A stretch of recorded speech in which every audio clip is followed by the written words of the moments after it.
Ito na ata yung pinakamatibay na laptop na na-review ko dito sa channel. Ito ay ang Asus ExpertBook P5.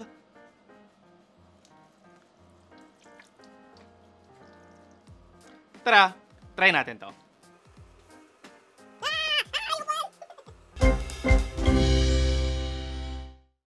So kaka-release lang ng mga pinakabagong business or work laptops from Asus. Ito yung mga bagong generation ng ExpertBook laptops. Para sa mga hindi nakakaalam, yung Asus ExpertBook yung madalas na in-offer talaga para sa mga corporate office. At with good reason naman, kasi maraming qualities ang mga laptop na katulad nito na bagay talaga for work.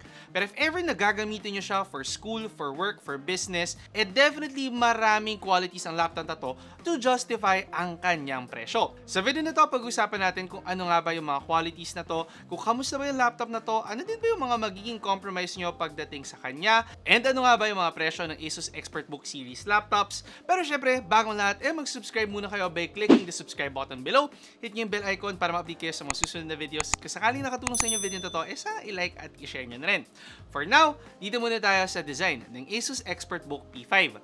Looking at the design of this laptop, very professional, very sleek talaga tingnan. Ganito naman talaga kadalasan for business or work laptops. Syempre gusto mo very professional and very clean looking.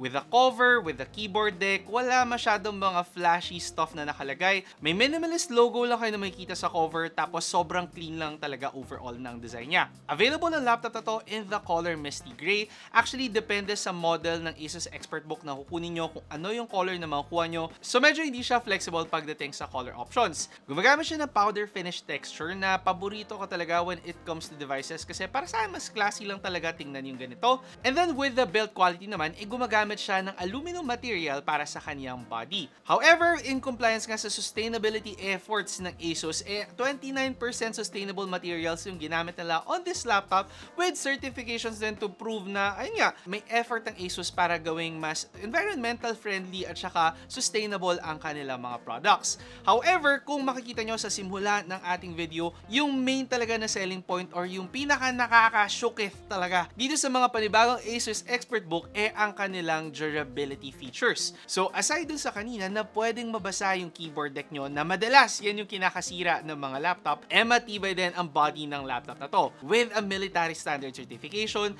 hindi pa sila nakontento at gumawa sila ng mga test para matry namin at masabing matibay nga ang laptop na to. Yung una ko na experience dun sa kanilang launch is yung pressure test or yung parang body weight test. Di ko alam yung pangalan ng test nila Pero tumayo ako on top of this laptop at saka sa taas din ng kanyang screen at hindi nasira ang laptop na to. Sabihin, hindi makunat yung mga materials niya at matibay din. So kung sakaling may ipit siya sa mga libro, matatambakan, may ipit na mababigat na bagay, panatag kayo with the Asus ExpertBook P5. Although may limit yung weight on top of the Asus ExpertBook series, natuwa pa rin ako kasi hindi mo makikita yung ganitong tibay from any other laptop na available ngayon sa market. Aside pa dyan, pinayagan din nila kami na mag-drop test using this laptop na kahit malaglag nyo siya from 120cm height, hindi basta-basta masisira ang laptop na to. Yes, meron pa rin tayong limits, pero still comparing to other laptops available in the market, definitely napakatibay talaga ng mga bagong Asus ExpertBook series laptops. Yung ibang mga durability test, sasabihin ko mamaya as we go along with this video,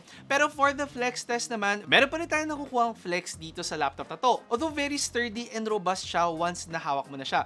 So hindi ko alam, I think ito talaga yung move na ginawa ni Asus na may certain flexibility tayo makukuha on this laptop para mas kaya niya ma-receive yung mga certain impacts at mas ma-improve pa yung kanyang durability. For the display naman, specifically sa ExpertBook P5 models, meron siyang 14-inch display, napakataas na WQXGA na resolution, mataas din na 144Hz na refresh rate, and also a higher than average 400 nits brightness. Aside pa dyan, if habol nyo din color accuracy, if in case kailangan nyo gumawa ng mga graphical design sa work nyo, meron din siyang mataas na color accuracy upon testing. So definitely, pagdating sa display, nakakakuha kayo ng high-end display with all the premium features na hanapin nyo mula sa isang laptop. Pero dagdag pa dyan, yung mga durability features nga na nakukuha natin, katulad na lang nung tinapakan ko yung screen ng laptop na to, and nung pinahawak nila actually yung screen on one end, para lang mapakita na hindi basta-basta mababali ang screen ng Asus ExpertBook P5.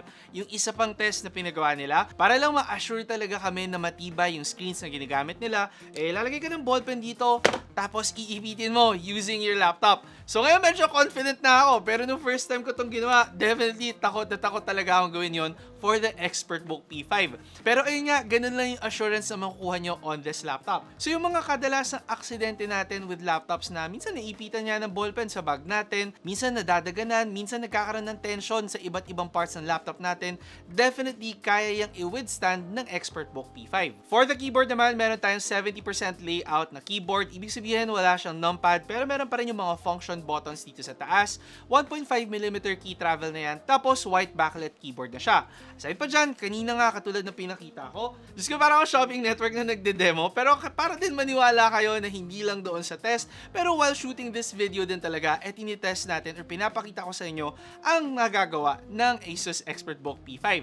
So yeah, katulad na pinakita ko, kaya nyong basain or kaya mabasa naman, kaya ma-withstand ng Asus ExpertBook P5 yung mabasa ang kanyang keyboard deck. So kadalasan kasi ito yung mga nagiging concern natin with our laptops. Madami actually may mga kilala akong kaibigan na nasira yung laptop nila kasi nabuhusan yung keyboard nila. So at least with this one, mas panatag kayo with the ExpertBook P5.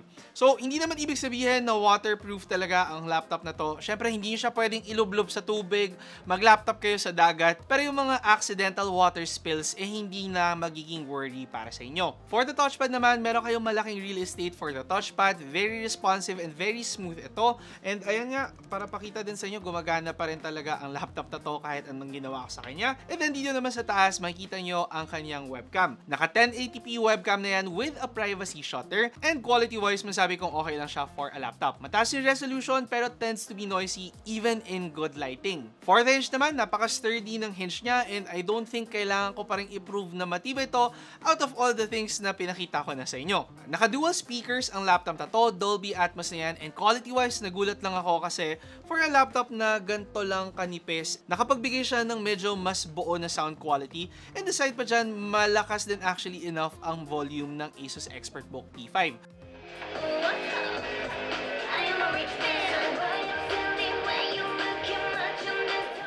Medyo surprising lang para sa maliit at napaka-compact talaga na laptop. In terms of portability naman, one of the main advantages of using business laptops mas focus din ito yung longer battery life.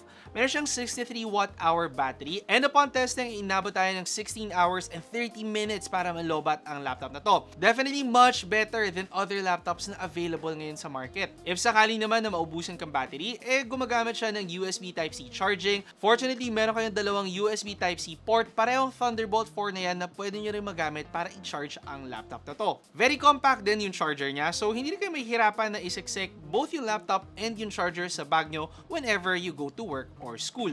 Form factor wise, kung napansin nyo kanina, kahit nga sobrang daming durability tests and features ng laptop na to, actually napakanipis lang ng Asus ExpertBook P5.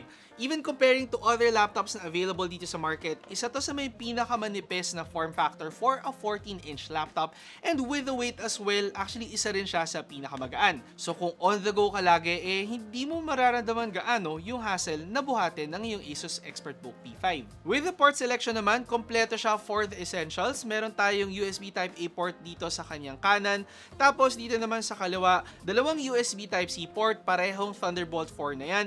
Pareho din pwede nyo gamitan to charge this laptop. Meron siyang HDMI port, another USB Type-A port, at saka audio jack. So, ang wala dito sa laptop na to yung para sa kanyang Ethernet port. So, kung sakaling kailangan nyo yun, kakailangan ninyong gumamit ng dongle. Medyo dun tayo sa mga necessity or kadalasan na lang talaga natin ginagamit nowadays. Isa pang gustong improve ng Asus yung tibay ng kanilang mga ports, at pinatest din nila kami dito by lifting weights gamit yung mga port na nakakabit dito sa laptop na to. Pinakita din nila yung structure nito na meron talaga silang mga screws sa kada port na laman ng laptop. Meaning lang hindi siya magiging loose over time, so pang mas matagalang gamitan talaga ang mga bagong ExpertBook laptops from Asus. Ngayon, yung main na habol din naman talaga natin sa laptop ay yung kanilang performance. And hindi rin nagpahuli ang laptop na to dahil gumagamit siya ng Intel Core Ultra 7 na processor at saka meron siyang Intel Arc graphics. And of course, dahil nga malaking tulong ang mga AI, may built-in NPU chip na rin ang Asus ExpertBook P5. So depende on which ExpertBook laptop yung kukunin nyo, hindi lahat ay gumagamit ng Intel Core Ultra na processor. And then for the P5, meron naka Intel Core Ultra 7 at saka Intel Core Ultra 5. So for this laptop specifically, naka Ultra 7 tayo, meron pa siyang 1TB of PCIe Gen 4 na SSD storage and then 32GB of DDR5X na RAM. So basically, ito talaga yung mga pinakamabibilis na makukuha nyo out of laptops na ganito yung form factor at gagamitin nyo talaga for work. Aside pa dyan, Wi-Fi 7 compatible na ang laptop na to. It runs on Windows 11 Home and if habol nyo, upgradability on this laptop, meron siyang 2 slots for PCIe Gen 4 na SSD. Yung isa, yun yung already ginagamit na ng laptop na to at kaya nun up to 2TB of SSD.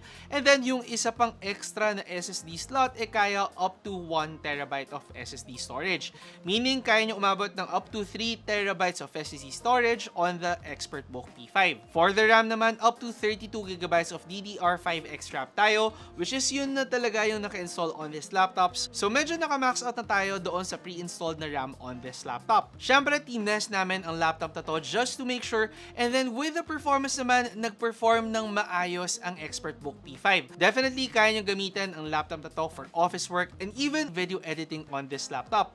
Katulad nga kanina ng sinabi ko, meron pa siyang mataas na color accuracy sa kanyang screen na bagay kung sakaling plano nyo gamitin ang laptop na to for graphical work. So in terms of work talaga, definitely napaka-flexible lang ng performance na kayang mabigay sa inyo ng Asus ExpertBook P5. Na-maintain niya yung temperature niya at around 44 degrees para sa mga test na ginamit namin. And yun nga, magandang thermal performance to, meaning lang mas hindi kayo makaka-encounter na issues even on heavy loads. And of course, mas tatagal yung buhay ng laptop nyo dahil hindi siya nagta-thermal throttle and hindi rin basta-basta umiinit ang loob ng laptop na to. However, if in case magkaroon kayo ng issues with this laptop, nag-offer naman ng Asus ng 3-year on-site warranty and also 1 year of accidental damage protection for this laptop. So ayun talaga, minake sure lang ni Asus na panatag kayo if ever you buy their new ExpertBooks. Hindi lang matibay yung laptop nyo, protektado pa talaga kayo ng mahaba at maraming warranty. Pero aside pa dyan, dahil nga AI laptop din to or Copilot Plus PC din ang laptop na to,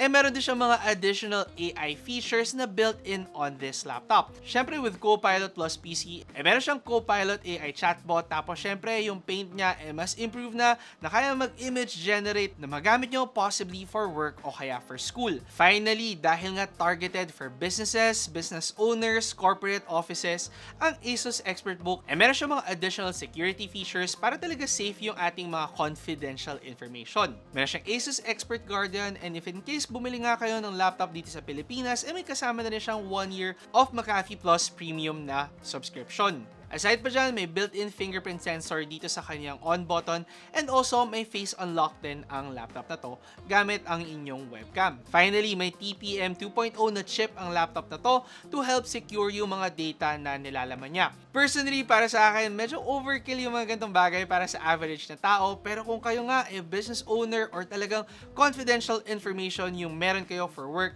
definitely ito yung mga laptop na makakatulong para ma-secure talaga kayo. Ngayon, sa lahat ng mga features na pinag-usapan natin about the Asus ExpertBook P5, magkano nga ba ang laptop na to? So for the P5 model specifically, available siya in 3 different variants. Yung una is yung gumagamit ng Intel Core Ultra 5 na processor at nagkakalaga ito na 82,995 pesos. Para naman sa unit na meron ako ngayon, ito yung Intel Core Ultra 7 na processor na nagkakalagang 91,995 pesos. And if in case naman, kailangan nyo ng Windows 11 Pro sa inyong mga laptop, available din siya with an Intel Core Ultra 5 na processor at 89,795 pesos. At sa mga presyo na to, masasabi ko nga bang sulit ng Asus ExpertBook P5. So, when it comes to price, definitely isa yan sa magiging main concern natin dito sa laptop na to. Not the cheapest laptop for the average Filipino, pero kasi ang target talaga ng Asus ExpertBook ay mga executives that works on confidential data para sa mga business or corporations na pinagtatrabuhan nila, yung mga business owners na talagang kailangan very secured, safe, and durable yung laptop, or kung ikaw habol mo talaga yung ganito katibay na laptop na ang dami-daming test na hindi pa basta-basta masira, longevity talaga ang hatid ng Asus ExpertBook P5. Aside pa sa napakalakas niya na processing power. Given nga na may CPU na siya, may NPU pa siya, tapos malakas din yung integrated GPU niya, definitely ang daming ma-offer sa inyo ng laptop na to. So for the price itself, yes, medyo may kamahalan ang laptop na to, but definitely worth it para sa mga features na kanya ma-offer. Kasi pagdating naman sa mga corporate office, syempre kailangan natin yung mga laptop hindi mabilis ang turnover, kailangan napakatibay niyan, hindi pwedeng basta-basta masisira, lalo na't nag-hold to ng confidential information para sa mga work at mga businesses. Definitely a great option para sa mga naghahanap dyan ng matibay na laptop na may magandang performance at very portable din na form factor. Sa magandang laptop, actually parang wala rin ako talaga mapuna sa laptop na to. Aside from, medyo mataas yung price point natin for this laptop, pero very understandable naman. Yan na ang masabi ko para sa Asus ExpertBook P5. A really great laptop at grabe para sa akin, very revolutionary ngayon 2025 pagdating sa kanyang durability. Sana nakatulong ang video na to para malaman nyo kung ito na nga ba ang laptop na dapat nyong bilhin for work, for business, or even for school. Again, kung sakali hindi ka pa nakasubscribe dito sa channel, mag-subscribe ka naman by clicking the subscribe button below at i-hit nyo na rin yung bell icon para ma-update kayo sa mga susunod na videos. Tas kung sakaling nagustuhan nyo ang video na to, i-like at i-share nyo na rin. Again, ako si Alvin, ang Utekay. See you next time. Ingat!